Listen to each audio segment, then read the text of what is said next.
तो hello everyone, welcome to the channel just reasoning. कैसे हैं आप लोग? आई होप आप लोग अच्छे होंगे। और कैसी चल रही है आप लोग की पढ़ाई? अब आपकी पढ़ाई का समय निकलता जा रहा है।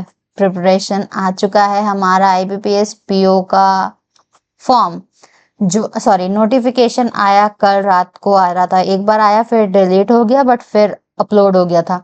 और उस टाइम में जब डिलीट हुआ तो मैंने देखा बहुत सारे वीडियोस लाइव थे लोग, बट मैंने सोचा कि जब डिलीट हो गया है तो आज के दिन देखते हैं। सुबह सुबह ही जब खोला तो देखा कि हाँ नोटिफिकेशन आ चुका है, तो देखते हैं क्या नया है आईबीपीएस पीओ का नोटिफिकेशन में। So welcome to the channel. आप लोग के लिए थोड़ा सा इंफॉर्मेटिव वीडियो तो वैसा कुछ नहीं है, बट हाँ कैसे क्या रहने वाला है, पैटर्न चेंज हुआ है कि नहीं, बहुत सुनने में आ रहा है, देखते हैं। ठीक है, तो ये नोटिफिकेशन का फर्स्ट पेज है। यहाँ पर ऑनलाइन रजिस्ट्रेशन स्टार्ट हो रही है आज से, विच इज 1 जुलाई से 21 जुलाई तक में रजिस्ट्रेशन हमारा होने वाला है। और पेमेंट फी का करना है। फी कितना है वो भी मैं आगे बताऊंगी, ठीक है। तो यहाँ पर ये सारे प्रीलिम्स का एग्जाम अगस्त में होने वाला है। एसबीआई पीओ भी जुलाई अगस्त का टेंटेटिव है, अब देखिए कब होगा। तो मे बी अगस्त में सब सारे के सारे, अभी दो दो पीओ के पेपर अगस्त में होने वाले हैं। यानी कि प्रिपरेशन बहुत ही तगड़ी करनी पड़ेगी और लोग कर रहे हैं। और आप लोग कहाँ हैं आपको पता होना चाहिए। अब मॉक टेस्ट देना स्टार्ट करना होगा। तो चलिए वो सब बाद में करते हैं। मैं बार बार अपने लक्ष्य से भटक जा रही हूँ क्योंकि सब कोई डरे हुए हैं पीओ के नोटिफिकेशन से कि इतना जल्दी दोनों नोटिफिकेशन एसबीआई और आईबीपीएस एक साथ आना बहुत रेयर होता है। तो यहाँ पर देखिए ये आएगा, ऑनलाइन प्रीलिम्स एग्जामिनेशन होगा, फिर जाके मेंस होगा जो हमेशा होता आया है, बट ये पर्सनालिटी टेस्ट नया है।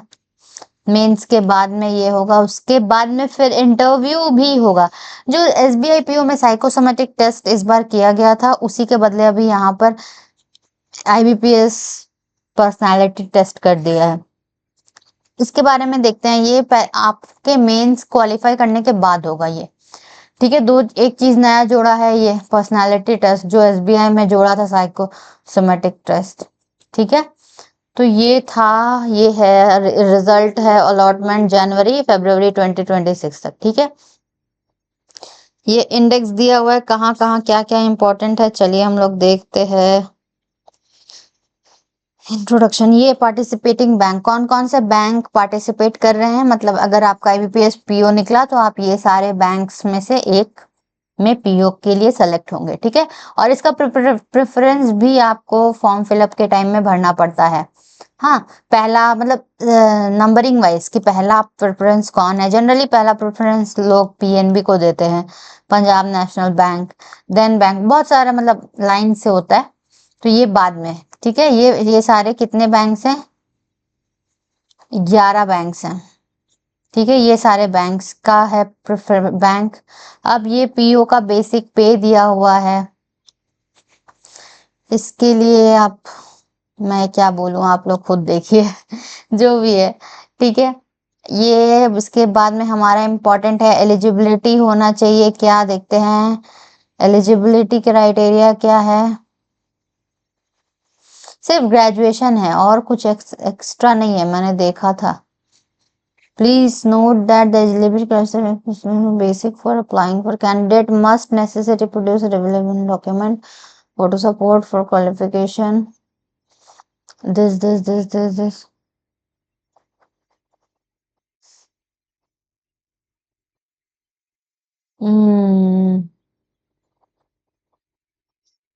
ग्रेजुएशन, ऐसे कोई परसेंटेज तो नहीं लिखा हुआ है।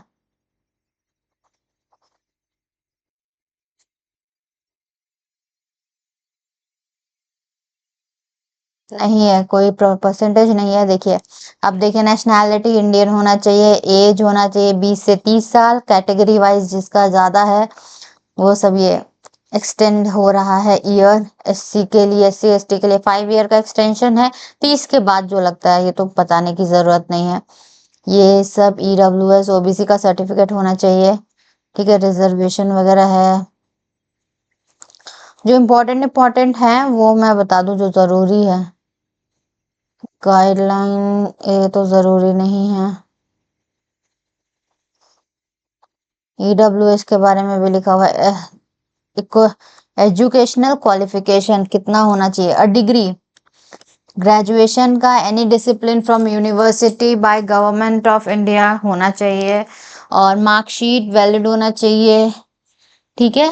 और ये सब percentage marks, register indicate percentage marks obtained by graduation, while registration में परफेक्ट परसेंटेज मार्क्स लिख बताना है वहां पर। और क्या है, बॉडीज बॉडीज बॉडीज ये सब तो डॉक्यूमेंट तो प्रॉपर डिक्लेयर करने ही है, इसमें कोई बोलने वाली बात नहीं है। बस ग्रेजुएशन है, यही इंपॉर्टेंट था हम लोग के लिए, कोई परसेंटेज है रिक्वायर्ड नहीं है। Application fee which is very important, 175 for SC ST PWD candidates के लिए, और जनरल कैंडिडेट और बाकी बात सब के लिए OBC वगैरह के लिए 850 रुपीज है, ठीक है। ये फी इंपॉर्टेंट होता है, कितने का है, तो ये 800-850 का है। और आगे के देख ये प्रीलिम्स एग्जामिनेशन, ऑब्जेक्टिव एग्जामिनेशन होगा, इंग्लिश में 30 question 30 marks which always happens.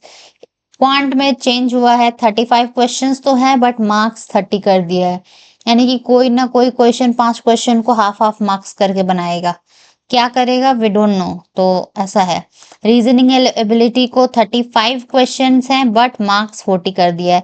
यही डिफरेंस किया है कि मार्क्स का डिस्ट्रीब्यूशन, नंबर ऑफ क्वेश्चंस जितने सब्जेक्ट में जो रहते हैं वही है, वेटेज जो है वो क्वांट का थोड़ा 30 कर दिया है और रीजनिंग का 40 कर दिया है। ये डिफरेंस है प्रीलिम्स में, विच इज नॉट अ मतलब great difference to have.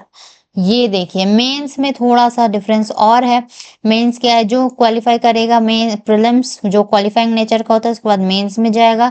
Mains में क्या होगा, मेंस में रीजनिंग है, नंबर ऑफ क्वेश्चन 40 है अभी इस बार, पहले 45 होता था और 1 घंटे का होता था, अब 40 क्वेश्चन है और 50 मिनट का है।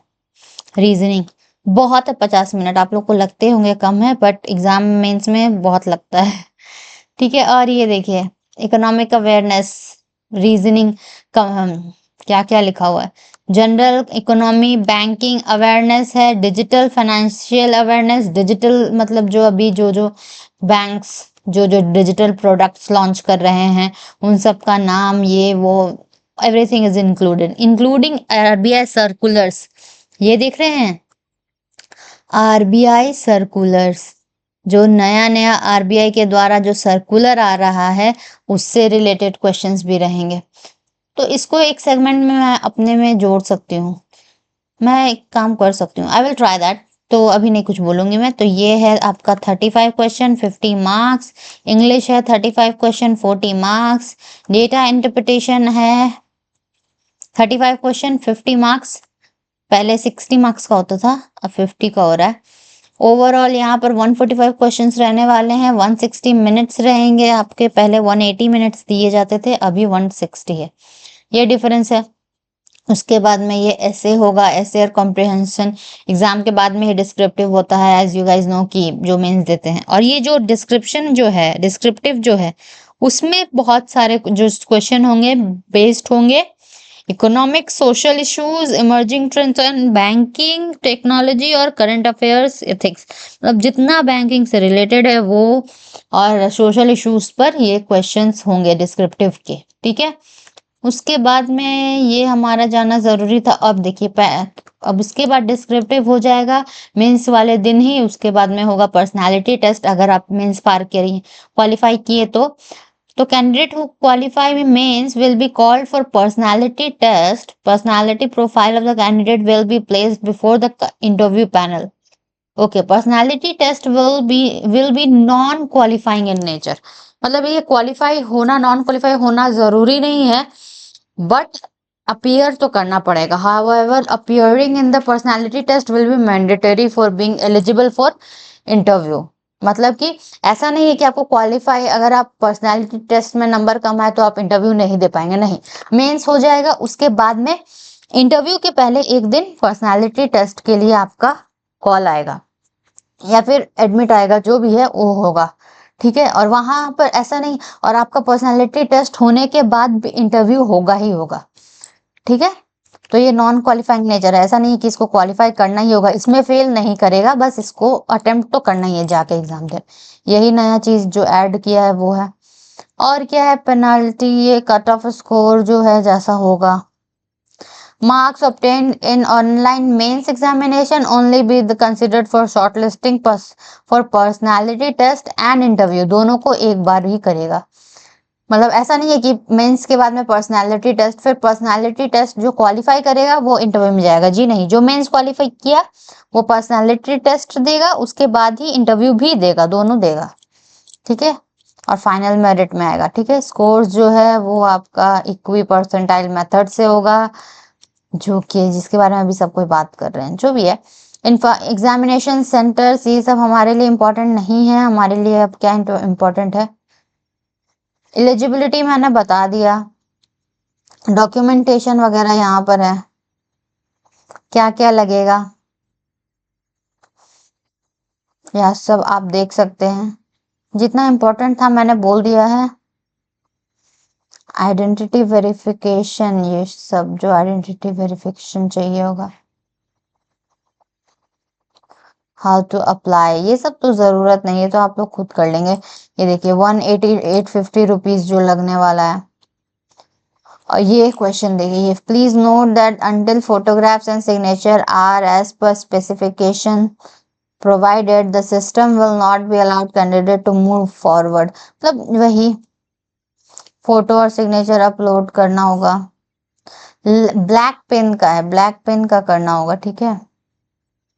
और ऐसा कुछ भी हार्ड नहीं है, जो भी था इस के बारे में मैंने आप लोग को बता दिया। आप लोग इसका ऑफिशियल वेबसाइट से ये वाला डाउनलोड करके एक बार देख सकते हैं।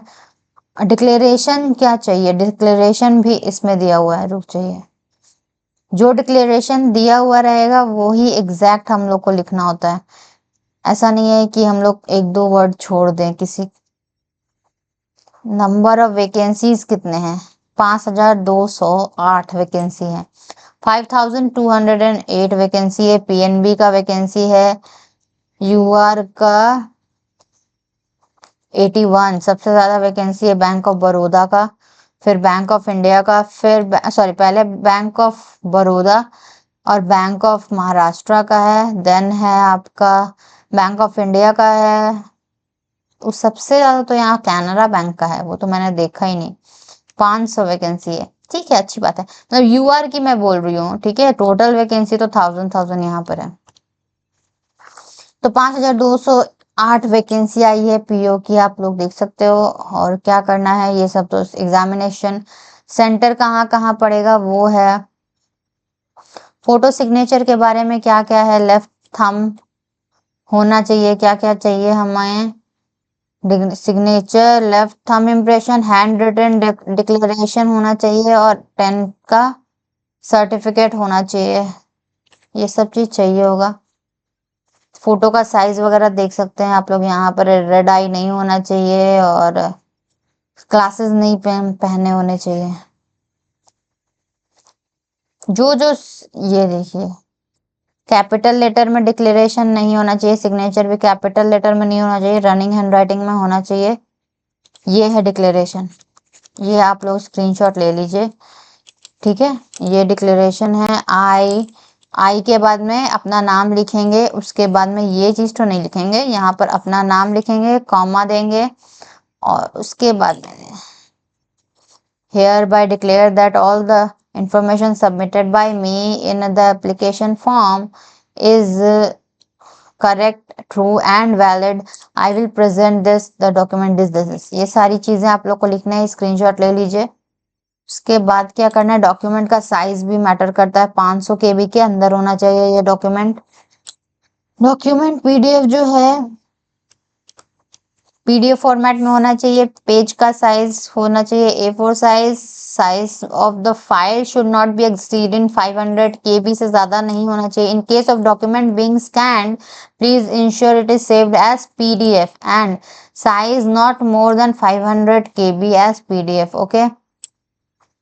रिजोल्यूशन भी है, ये सब देख लेना है हमें। इंश्योर दैट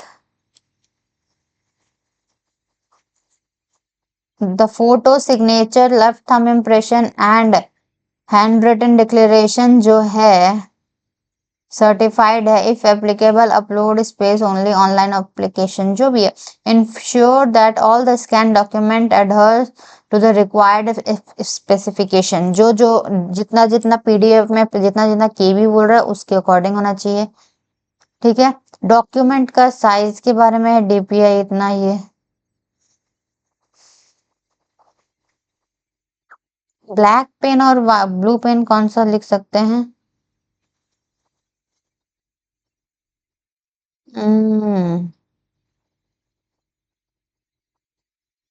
ब्लैक पेन से ही लिखना है ना। तो ये हमारा पूरा फॉर्म फिलअप हो चुका है, मतलब जो भी करना है। अब मैंने नोटिफिकेशन बता दिया, अब आप लोग को पढ़ना है। पढ़ाई अब जितना ज्यादा जोर लगा सकें, लास्ट के 1 महीने हैं आपके पास। आज से 1 जुलाई अपने आप को कमिट करिए कि बस यही साल की 6 महीने, आने वाले 3 महीने में 2 महीने, 1 महीना अभी से आप लोग डेली मॉक टेस्ट लगाना स्टार्ट करिए।